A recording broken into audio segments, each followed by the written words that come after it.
Hello mga momshies! Another day, another mini vlog na naman tayo!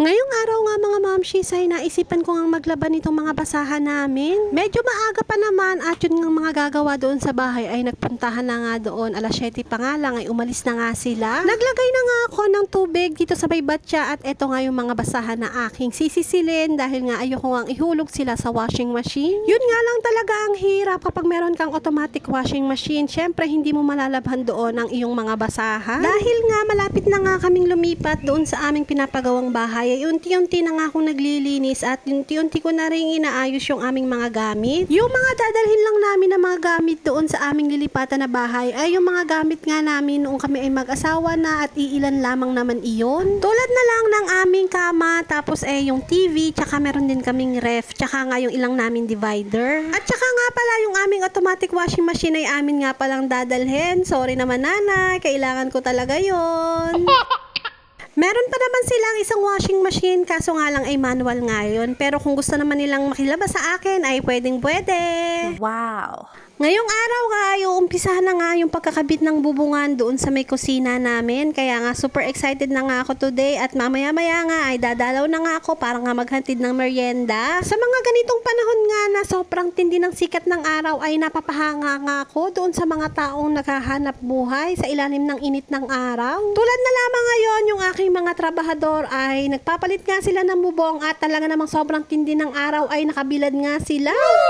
Tinitiis nga nila ang sobrang tindi ng init ng araw at ginagawa nga nila ito para nga sa kanilang mga pamilya. Nakakaawa nga sila pero at the same time ay nakakabilib din naman talaga. Wow! Sa mga construction workers, sa mga magsasaka at kung ano-ano pang mga propesyon na kailangan nga ay nakabilad sa tindi ng init ng araw na ito. Pagkatapos ko nga maglaban ng basahan ay eto namang mga tsinelas namin ni Ellie itong aking inumpisahang labhan. Pagkatapos ko nga dito ay bibili na nga lang ako ng tinapay tapos nga soft drinks na nga lang yung balak ko nga ipamerienda doon sa aking mga manggagawa. Sa tanghalian naman nila ay nagpabili na nga ako ng 1 kilong baboy para nga yun nga ay isisigang namin para nga masarap yung may sabaw. Buti na nga lang kahit nga holiday ay meron pa nga akong nakuhang manggagawa at nagawa pa nga rin sila dito sa aming bahay. Marami kasing mga tao ngayon ang nakapahinga at nakabakasyon pero hindi nga uso sa amin yon kaya nga kayod pa rin. Pagkatapos ko nga labhan yung mga basahan ay isinampay ko na nga rin. Eto nga mga tsinelas ay matatapos na nga din ako. Buti na lamang ay napakainit nga dito sa labas ngayon kaya nga dyan ko na nga lang sila ilalagay. Pagkatapos ko nga dyan ay inayos ko na nga rin yung dadalhin kong mga merienda at naglakad na nga ako papunta doon sa kabilang bahay. Wala nga tayong malaking budget para nga dito sa pagpapaayos ng bahay kaya nga kung ano lang yung kailangan ayun na nga lang muna ang uunahin natin. Pagkapasok ko nga ay eto na nga yung nadatnan ko. Medyo meron na nga mga bubong na nalagyan doon sa may bandang kusina at andito na nga sila sa may bandang salas. Wow! Yehey! Talaga namang tuwang-tuwa naman talaga ako at kung nakita nyo man talaga yung pinakaunang mga video na sira-sira yung mga bubong talaga ay tinan nyo naman ang laki na nga ng pinagbago. Marami nga nagsasabi na sobrang papa daw ng bubong namin at sigurado daw na mainit nga dito. Sabi ko nga ay subukan ko nga muna ay hindi ko pa nga natitirhan pero kapag natirhan ko at hindi ko talaga kaya bakit pa di pakisame. Pero dahil nga matiisin nga tayong tao at hindi naman tayo lumaki sa yaman ay okay na muna sa akin yung ganito. Unti-unti lang muna maano ba ay makakamit din natin ang pinapangarap nating bahay ay tiwala lang.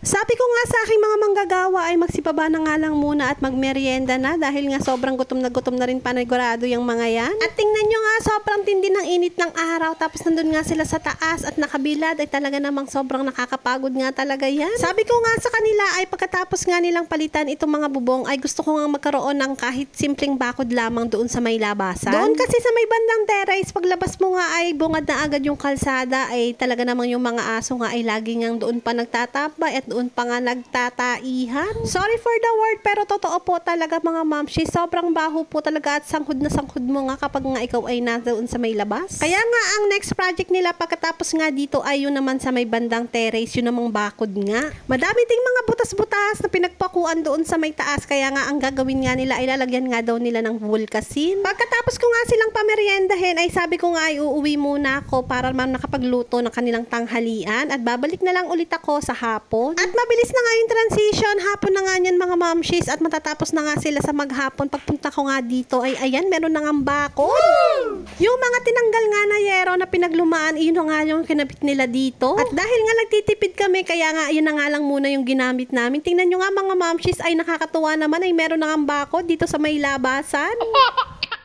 At pagkatapos nga ay pumasok na ulit ako dito sa loob ng bahay at eto na nga, tapos na nga yung pagkakabit ng bagong yero.